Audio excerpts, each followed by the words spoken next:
Hi, my name is Matt Scogan. I'm the president of Hope College. Just 20 years ago, I was here as a student, and my wife was too. This is my wife, Sarah. We met when we were students here at Hope. We have 3 kids, Sophie, Lucy, and Oliver. And I grew up right here in Michigan, a small town called Portage, not far from where Hope is. My mom was a middle school science teacher. My dad was a chemist. He worked at a pharmaceutical company. And from a very early age, my parents instilled in me the importance of education. Both my parents went not just to college, but also to graduate school. My mom earned a master's degree, and my dad earned a PhD. So I understood, since I was a little kid, I understood that college was important, and I was excited about going to college. The challenge was that for a middle-income family, college was hard to afford. And my parents had not just me to worry about, but also my 3 younger siblings. When I decided that I wanted to come to Hope College, my dad had to take out a second mortgage on our home. And even with that, I had to take on a significant amount of student loan debt. My story is not uncommon. And today, the financial barrier to attending college is significantly higher than it was when I was a student. When I was here at Hope, the full cost, tuition, room, and board, was around $20,000. Today, it's more than double that. And if the trajectory continues, by the time that my 13-year-old daughter is a student here at Hope, she'll be paying over $65,000 a year to come to Hope College. That's a 3-fold increase in one generation. It's a lot of money, but for me, it was worth it. For me, it was worth it because after I graduated, I got amazing opportunities. I got great jobs at the highest levels of government in Washington, D.C., and the highest levels of the financial sector in New York City. And that was possible, and in fact, only possible because of the great education that I got here. My story shows that the American dream is still possible. You can still climb your way to the top. You don't need a back door or a side door. What you do need is a great education. And the research today shows that this is true broadly. There's an economist at Harvard named Raj Chetty, and he's been studying this. And what his research shows is that students who come from different socioeconomic backgrounds and attend the same institution have nearly identical earnings opportunity after they graduate. What that means is that higher education is, in fact, the great equalizer. It means that college holds the key to solving income inequality. It means that college has never been more important, and yet at the same time, it's never been more cost prohibitive.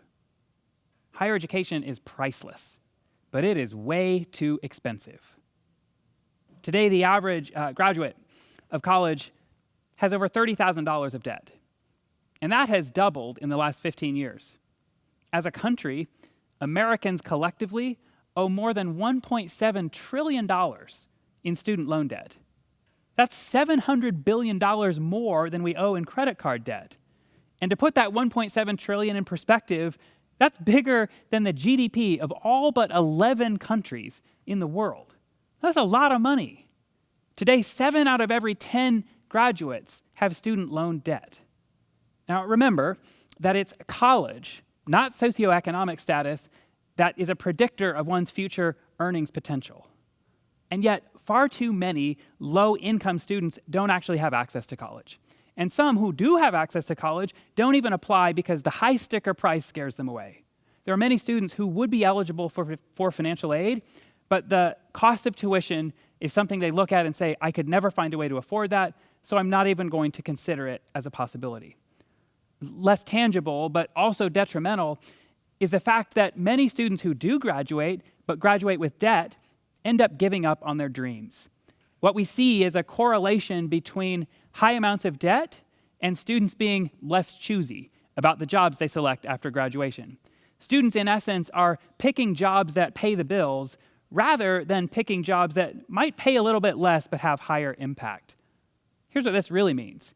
It means that the higher education tuition crisis in this country is producing students who are working to pay the bills rather than students who are working to make the world a better place.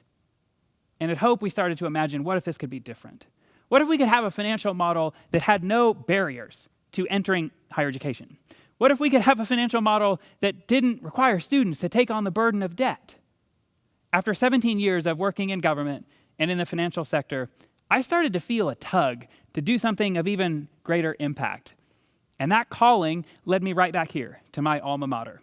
And when I got here, I started to use my financial background to take a hard look at the financial model of higher education. We first started asking ourselves, why is it that the business model of higher education is so broken? And as we rolled around in that question, we identified two big challenges that point to why the model is so broken. The first reason why the business model of higher education is broken is because there's no natural cost control in higher education.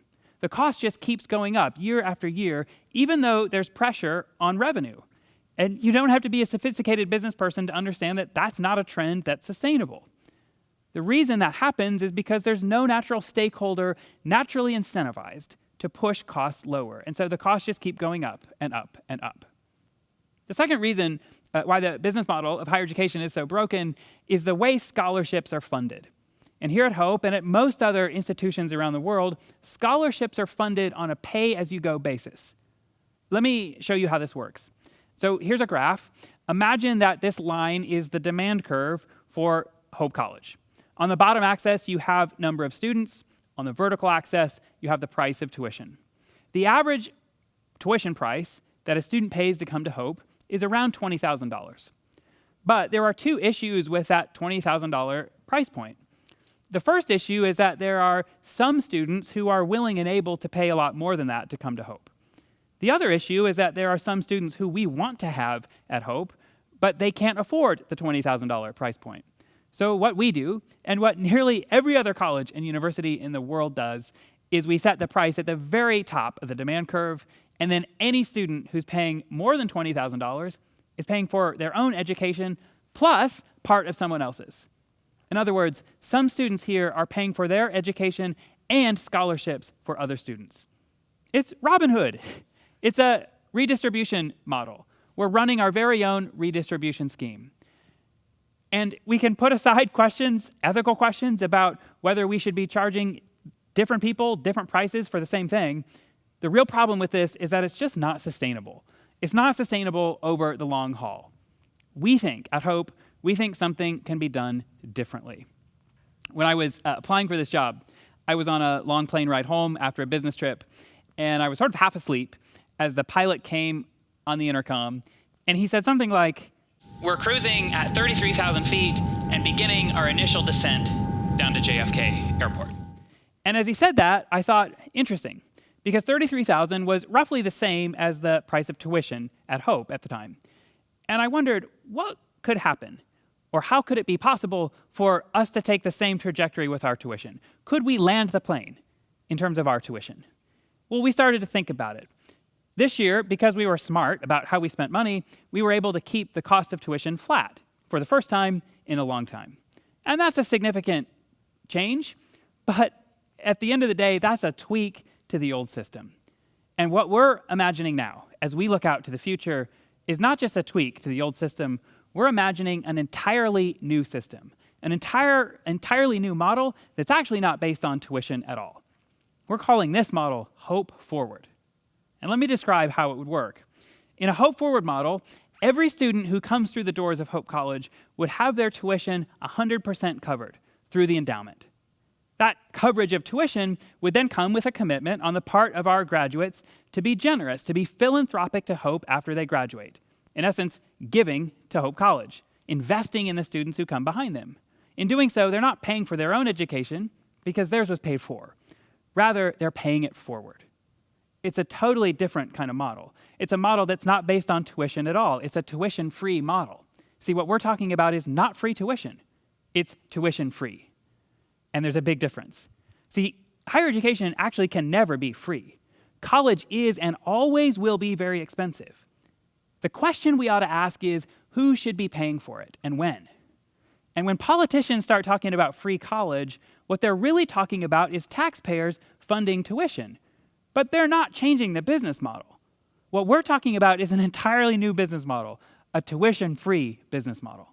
And we're excited about it because it bases our entire business model around giving and generosity. And for us, that's 100% aligned with our values. Hope College is a Christian institution, and the God we serve says over and over again in the Bible that he will bless giving. And he'll bless giving in a way that he won't necessarily bless paying bills. The Bible actually says that the entire purpose of money is to give it away. And so we're excited about what this will mean for our community and our college. Even if you look at it from a less spiritual standpoint, there's a whole body now of scientific research that shows giving has positive effects on one's health and one's happiness. So this will have a significant impact on our community, and we're excited about that. Another thing this will do is it will dramatically change the kind of relationship that we have with students. For example, it will uniquely align incentives so that we as an institution are highly incentivized to help our students get great jobs after they graduate. Because the more successful our students are after they graduate, the more opportunities they'll have to be generous to Hope.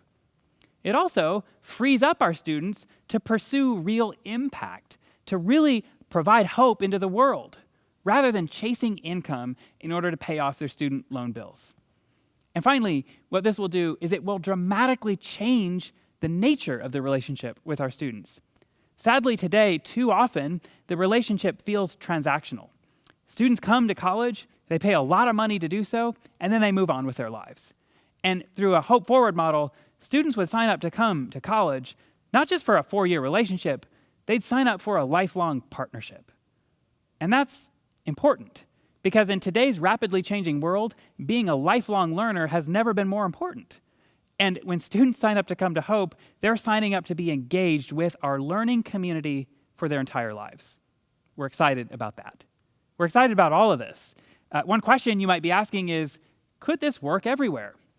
I actually think it could work at a lot of places, but somebody has to try it first. Somebody has to be the bold leader to give it a shot first. And at Hope College, we want to be that bold leader. And to do so, we need a lot of help from a lot of people, because bold ideas require bold initiatives.